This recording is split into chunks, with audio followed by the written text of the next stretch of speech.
쌤이 처음에 우리는 별의 자녀다, 별의 자손이다 이런 얘기를 하셨잖아요. 맞아요. 근데 저는 아직까지 그게 이해가 되지 않거든요. 맞아요. 그에 관한 대답은 사실은 태양보다 훨씬 더 큰 별들에 있어요. 적어도 10배 가까이 큰 별들에 있는데 여러분들 초신성이라고 들어보셨습니까?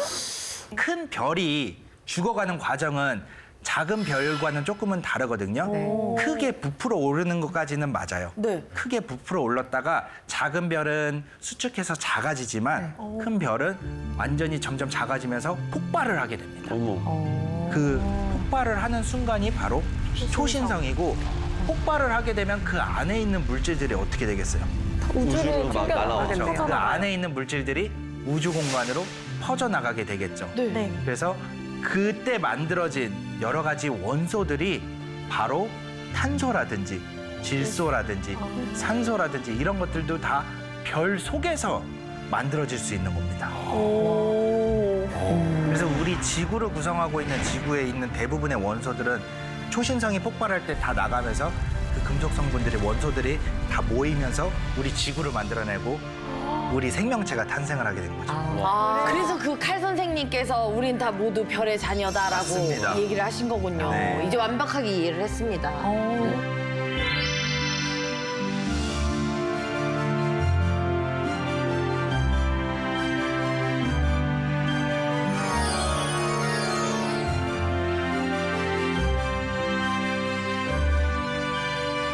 네, 그러면 이번 제임스 웹이나 아니면은 뭐 전에 했던 허블이나 이 어떻게 보면 우리가 별의 자손이 되게 한 그 초신성 네. 분명히 관측한 뭐 사진이나 뭐가 있을 것 같거든요. 맞아요. 있어요? 네. 인류가 우리 은하 내에서 우리 은하에서 발생한 초신성을 관측한 거는 사실 1600년대가 마지막이에요. 1600년대. 그런데 정말 신기하게도 우리나라는 또 기록의 민족 아니겠습니까? 네. 조선왕조실록에 네. 초신성이 관측된 기록이 너무나 자세하게 남아 있습니다. 네. 네, 1604년 10월 13일 기록에 따르면은 밤 1경에 객성이 미수 10도의 위치에 있었는데 북극성과는 110도의 위치였다. 형체는 세성보다 작고 황적색이었으며 움직였다는 거죠. 네. 객성이라는 거는 손님 객자. 그리고 별성자죠. 원래는 없었던 별이 나타났다는 뜻입니다. 네.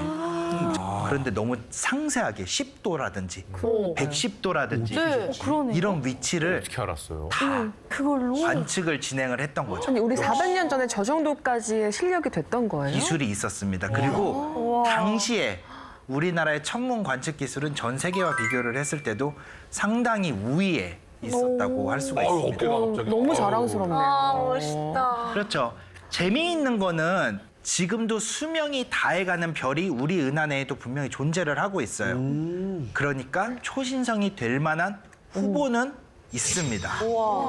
대표적으로 여러분들 너무나 잘 알고 있는 별자리.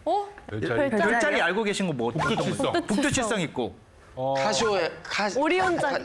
카시오페야. 금수자리. 지금 유비님이 정확하게 말씀을 해주세요. 오리온 자리. 광고 노리고 그냥 야, 정 없다 너. 최고. 역시. 진짜요? 네. 오리온 자리에 보면은 별 하나의 색깔이 유독 붉게 빛나는 별이 있어요. 그 별 이름이 베텔기우스인데 죽어가기 일보 직전이에요. 지금 맨 왼쪽 위에 있는 주황색 별. 네, 주황색 별이 바로 베텔기우스인데 제가 가장 좋아하는 별이기도 해요. 그럼 어떡해요, 선생님. 베텔기우스 사라지면요. 저는 간절하게 기대하고 있거든요, 사실은. 사라지기를? 왜냐면은 바라고 있는. 아직 1600년대 이후로 그 누구도 지구에 사는 사람은 초신성을 본 적이 없는데 저는 제가 살아생전에. 사라지기 전에 초신성을 꼭 한번 보고 싶거든요. 그래서 그런 의미에서. 수명을 거의 다해서 마지막 순간을 기다리고 있는 저 베텔기우스는 적색 초거성이라고 하는 태양하고는 비교를 할 수 없는 엄청난 크기의 별입니다. 그래서 별의 일생을 다 거치고 가장 화려한 마지막 순간을 남겨두고 있는 별입니다. 그러면 제임스 웹이 언제쯤 폭발할 것이다 이런 예측도 할 수 있나요? 사실 그런 예측은 하기가 어려워요. 그래서 예전에 저 베텔기우스라는 별이 갑자기 밝기가 변한 적이 있었거든요. 그래서 터지는 거 아니야? 오. 라고 사람들이 막 기대를 하기도 했었는데 사실 저 베텔기우스라는 별은 오늘 내일 터진다고 하더라도 이상할 게 없는 정말 마지막 순간의 별이에요. 네. 만약에 정말 저 베텔기우스가 터진다고 하면은 밤 하늘에 여러분들 장관을 보실 수가 있어요. 보름달보다 더 밝게 빛날 거예요. 와. 그리고 진짜 우도 밝다고요? 낮에 달 보일 때 있죠. 네. 그것처럼 저 초신성이 폭발한 순간 한 석 달에서 넉 달 정도는 달처럼 태양이 떠 있어도 저 폭발한 흔적은 보실 수가 있어요. 반짝이는 별처럼. 그렇게 길게요? 그렇게 밝게 변. 아 근데 이게 별의 뭐 탄생, 죽음 이런 거 다 알려주려면 제임스 웹도 좀 활동을 오랫동안 해야 되겠네요. 네, 정말로. 정말. 사실 제임스 웹 우주망원경이 발사됐을 때 과학자들은 그 제임스 웹 우주망원경의 수명이 한 10년 정도 될 거다라고 예측을 했는데 로켓을 타고 갔잖아요. 네. 그 로켓이 전 너무나 정확하게 제임스 웹 우주망원경을 목적지에다 데려다 줬기 때문에 연료를 많이 아낄 수가 있었기 때문에 20년은 사용할 수 있다고 합니다. 그래서 만약에 이게 앞으로 20년 동안 여러분들이 보셨던 그 아름다운 이미지들을 보내올 거고요. 그 20년 사이에 만약에 이 베텔기우스가 터진다면, 초신성으로 폭발을 한다면은 그 순간도 관측을 할 수가 있겠죠. 대박이네. 그런데 사실 과학계가 제임스 웹 우주망원경에 기대하는 게 또 있거든요. 바로 제임스 웹 우주망원경의 또 다른 임무이기도 한데요. 그게 뭔지 혹시 여러분들 생각해 보실 수 있을까요? 중요한 제임스 웹의 네, 정답은 광물 자원입니다. 광물 자원. 네. 또 그걸 뭐 아니에요?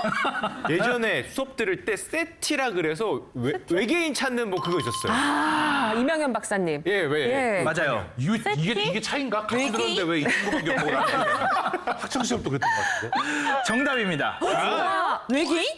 외계인이라기보다는 외계 생명체. 외계 생명체를 찾기 위한 우와. 외계 행성 탐사, 외계 행성 관측이 주요 임무입니다. 그런데 외계 생명체와 외계 행성에서의 일컫는 말이 약간 다르거든요. 외계 생명체는 지구 밖 어디라도 생명체가 발견되면 외계 생명체예요. 네. 근데 외계 행성은 태양계 밖에 있는 다른 별을 돌고 있는 행성을 의미합니다.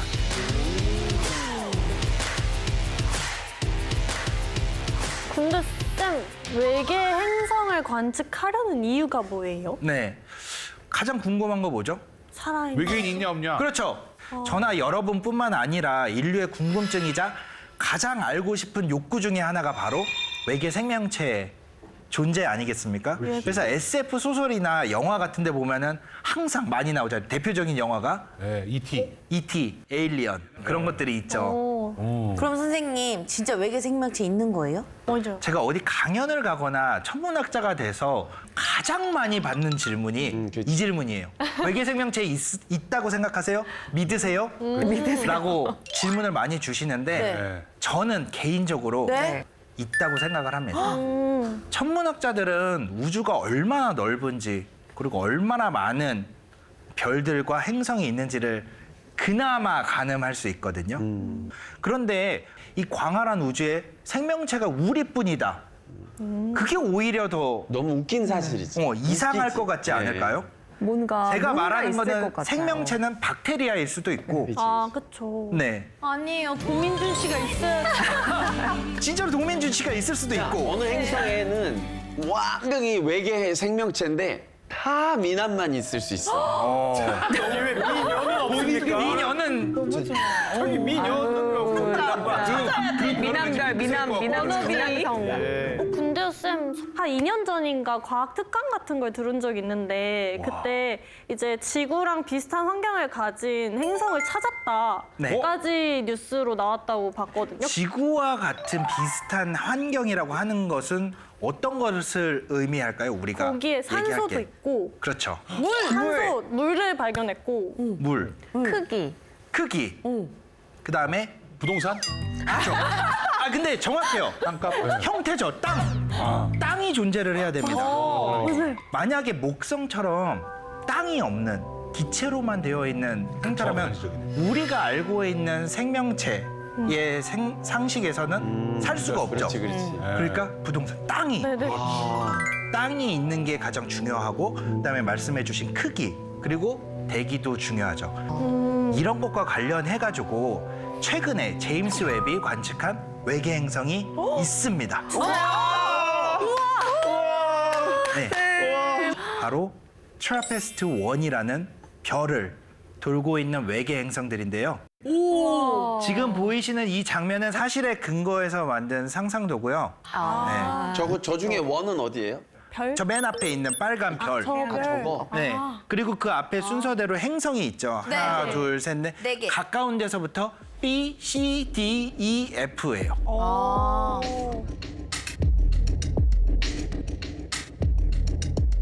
이 트라피스트 1은 지구로부터 약 40광년, 빛의 속도로 갔을 때 40년이 걸린다는 소리죠. 야. 그런데 2017년도에 저 트라피스트 1에 7개의 행성이 존재한다는 것이 밝혀졌어요. 관측이 되었죠. 그래서 우리처럼 모두 암석형, 그러니까 우리가 땅이 있는 어허. 그런 행성이 발견이 되었습니다.